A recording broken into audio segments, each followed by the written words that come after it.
Hello everyone, welcome to my channel. इस video में हम physics basic to advance level तक जो बीपीएससी टीआरई 4.0 में पूछी जाएगी उसके लिए हम बेसिक से कवर करेंगे और कंप्लीट फिजिक्स यहाँ पर आपको कराई जाएगी फ्री ऑफ कॉस्ट। कोई यहाँ से चार्ज नहीं लिया जाएगा। यहाँ पर हम कंप्लीट फिजिक्स को और धीरे धीरे इसी तरह से सभी सब्जेक्ट्स को हम इस चैनल पर कंप्लीट करेंगे।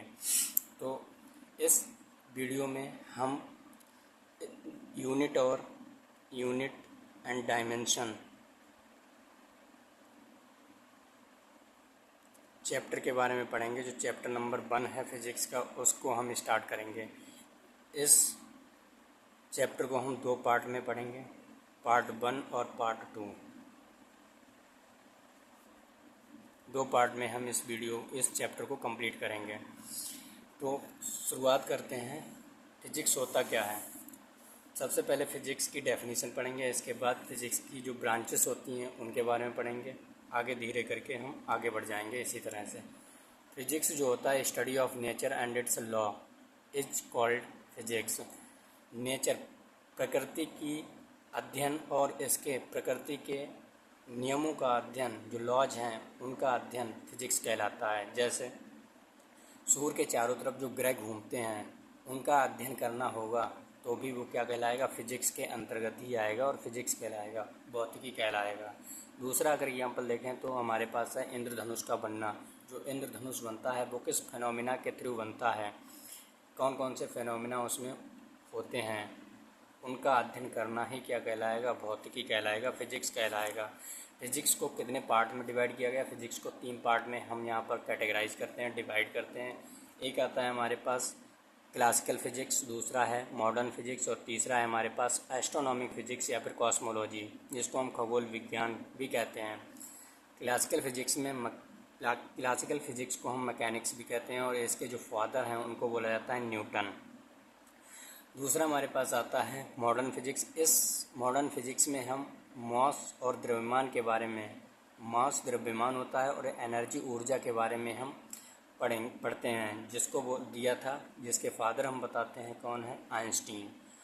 तीसरा हमारे पास आता है कॉस्मोलॉजी, खगोलीय विज्ञान, जिसमें हम स्पेस, अंतरिक्ष के बारे में पढ़ते हैं, स्टडी करते हैं और इसको दिया था गैलीलियो ने। अब हम अपना स्टार्ट करते हैं फर्स्ट चैप्टर, जो है हमारा unit and dimension. Unit and dimension का मतलब क्या होता है? यूनिट मात्रक होता है और डायमेंशन विमा होती है, जिसको हम बोलते हैं सिस्टम ऑफ यूनिट।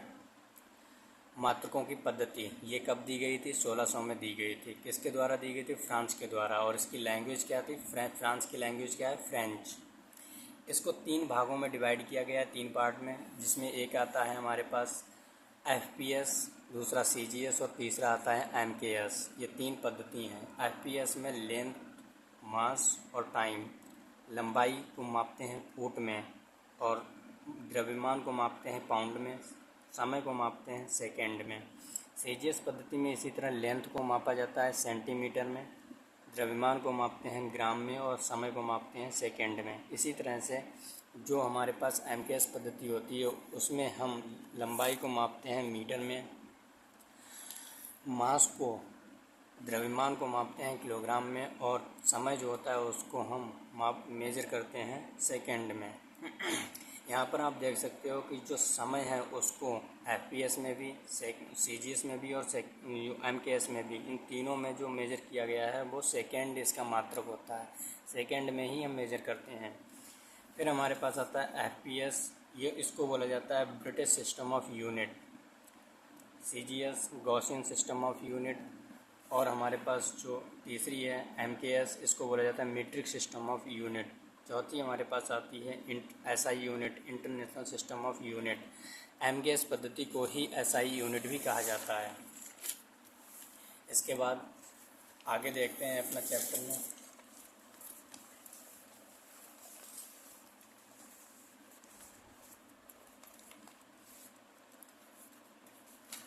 यूनिट, मात्रक। मात्रकों को कितने भागों में डिवाइड किया गया है? मात्रकों को 2 भागों में डिवाइड किया गया है। एक हमारे पास आता है मूल मात्रक और दूसरा आता है हमारे पास व्युत्पन्न मात्रक। मूल मात्रकों की जो संख्या है वो 7 है। डायरेक्ट आपसे क्वेश्चन पूछा जाता है BPSC में कि मूल मात्रकों की संख्या कितनी है, तो 7 है।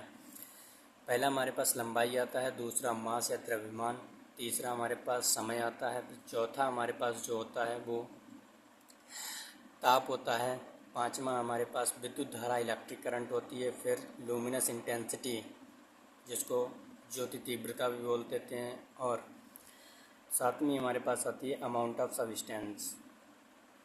सब जो अमाउंट ऑफ सब्सटेंस है इसको मोल में मेजर करते हैं। इसका जो मात्रक अगर पूछा जाए कि मापते किस में है तो उसको मोल में मेजर करते हैं। लुमिनस इंटेंसिटी ज्योति तीव्रता को कैंडेला में, विद्युत धारा को एम्पियर में मेजर किया जाता है, इसका मात्रक एम्पियर होता है। टेम्परेचर को मेजर करते हैं केल्विन में, समय को मेजर करते हैं सेकंड में, द्रव्यमान को मेजर करते हैं किलोग्राम में, और लंबाई को मेजर करते हैं हम मीटर में।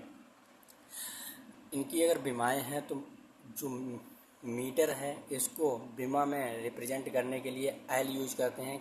विमा को कैपिटल लेटर से ही डिनोट किया जाता है, विमा को कैपिटल लेटर में लिखा जाता है, और इस तरह की ये जो बड़ी ब्रैकेट है इसके अंदर ही लिखा जाता है विमा को। आगे बताएंगे कि विमा होती क्या है। इसके बाद जो हमारे पास किलोग्राम होता है इसको केजी से रिप्रेजेंट करते हैं, और विमा में लिखते हैं तो एम, कैपिटल एम से लिखते हैं। सेकेंड को स्मॉल एस से रिप्रेजेंट करते हैं, और विमा में टी से, कैपिटल टी से रिप्रेजेंट करते हैं। केल्विन को कैपिटल के से रिप्रेजेंट करते हैं, एम्पियर को कैपिटल ए से, सी डी को, कैंडेला को सी डी से, और मोल को एम ओ एल स्मॉल में लिखा जाता है। अब हम बात करते हैं व्युत्पन्न मात्रक के। व्युत्पन्न मात्रक वे मात्रक होते हैं जो मूल मात्रकों की सहायता से निकाले जाते हैं, जो, या फिर हम कह सकते हैं कि जो मूल मात्रक होते हैं उन्हीं पर डिपेंड होते हैं, उन्हीं पर निर्भर होते हैं। कौन? व्युत्पन्न मात्रक। ठीक है। फिर हमारे पास तीसरी कैटेगरी के जो मात्रक होते हैं वो हमारे पास होते हैं सेकेंडरी फंडामेंटल। सेकेंडरी फंडामेंटल या इन्हीं को हम बोल देते हैं पूरक मात्रक या सप्लीमेंट्री यूनिट। ये वो मात्रक होते हैं जिनमें विमा नहीं होती है, केवल मात्रक ही होता है इनमें विमा नहीं होती है। जैसे हमारे पास आता है समतल कोण, या इसको बोल देते हैं प्लेन एंगल। इसका जो यूनिट होती है, मात्रक होती है, वो रेडियन होती है, जिससे RAD से रिप्रेजेंट करते हैं। सॉलिड एंगल, दूसरा हमारे पास इसको ठोस एंगल भी बोलते हैं, ठोस कोण। इसका मात्रक जो होता है वो स्टेरेडियन होता है, और SR से रिप्रेजेंट किया जाता है। फिर हमारे पास आता है डायमेंशन या फिर विमाएँ। विमाएँ कहते किसको हैं? विमा जो होती है इसको अगर डेफिनेशन की फॉर्म में अगर हम देखें, परिभाषा इसकी देखें तो हमारे पास आती है किसी मात्रक के ऊपर लिखे पूर्णांक को विमा कहते हैं। कोई मात्रक है उसके ऊपर कोई अगर पूर्णांक लिखा गया है तो उसको हम बोल देते हैं विमा, जो मात्रक के निर्देशांक को दर्शाती है। जो मात्रक के किसको दर्शाती है? निर्देशांक को दर्शाती है। इसके बाद हम देखते हैं कि व्युत्पन्न मात्रक होते कौन कौन से हैं। जैसे स्पीड हो गया, स्पीड या वेलोसिटी। स्पीड और वेलोसिटी सेम होते हैं, स्पीड में डायरेक्शन नहीं होती है। वहीं वेलोसिटी की अगर बात करें तो वेलोसिटी में हमारे पास डायरेक्शन, स्पीड तो होती ही होती है प्लस डायरेक्शन इसमें और ऐड हो जाती है। स्पीड प्लस डायरेक्शन दोनों जब हो जाएंगी तो वेलोसिटी हो जाएगी। अगर केवल और केवल स्पीड है तब वो केवल चाल ही रहेगी। चाल का जो फॉर्मूला होता है दूरी बटे समय होता है। दूरी को ये डिस्टेंस है तो डिस्टेंस को हम एम, स्मॉल एम से रिप्रेजेंट करते हैं मीटर में, और समय को सेकंड से, सेकंड के लिए हमने बताया था एस से रिप्रेजेंट करते हैं। अगर वहीं इसको हम दूसरी तरह से रिप्रेजेंट कर सकते हैं तो मीटर पर सेकंड भी बोल सकते हैं इसका जो मात्रक होता है, या मीटर सेकंड इनवर्स भी बोल सकते हैं। अगर इसी को अगर हम बताएं कि इसकी विमा क्या होगी तो एम, जो मीटर होता है मीटर को एम से रिप्रेजेंट करते हैं, और एम को मैंने बताया था आपको कि एम की जो विमा लिखने के लिए यूज़ करते हैं लेटर वो कैपिटल एल होता है, और एस टाइम होता है सेकंड। ठीक है। तो इसको रिप्रेजेंट करने के लिए हमने बताया आपको टी से यूज करते हैं, टी रिप्रेजेंट करते हैं कैपिटल टी। तो यहाँ पर एम क्या होता है? जो एम से रिप्रेजेंट वो किलोग्राम होता है। क्या यहाँ पर कहीं आपको किलोग्राम दिखा, वेट दिखा, भार दिखा? नहीं। तो इसके लिए एम की पावर 0 एल टी की पावर -1, या इसी को हम केवल इतना भी लिख सकते हैं एल टी की पावर -1। इतना भी अगर लिख दोगे तब भी इसकी विमा हो जाएगी। फिर आगे देखते हैं हम अपनी एक्सीलरेशन, या फिर जिसको हम त्वरण बोलते हैं। त्वरण क्या होता है वो आगे देखेंगे, लेकिन अभी इसमें केवल हम इसकी विमा देखेंगे और मात्रक देखेंगे कि एक्सीलरेशन त्वरण का मात्रक होता क्या है। एक्सीलरेशन जो होता है वेग अपॉन समय होता है, वेग अपॉन समय। वेग को हम बोल देते हैं वेलोसिटी और समय को टाइम बोल देते हैं। तो बी क्या होता है, वेलोसिटी होती है डिस्प्लेसमेंट अपॉन टाइम। तो डिस्प्लेसमेंट क्या होती है, दूरी ही होती है, शॉर्टेस्ट डिस्टेंस होती है बिटवीन टू पॉइंट्स। तो उसके लिए वेलोसिटी का जो फॉर्मूला होता है मीटर, उसके लिए जो मात्रक यूज़ करते हैं वो करते हैं मीटर पर सेकेंड, जो यहाँ पर अभी पीछे मैंने आपको बताया था।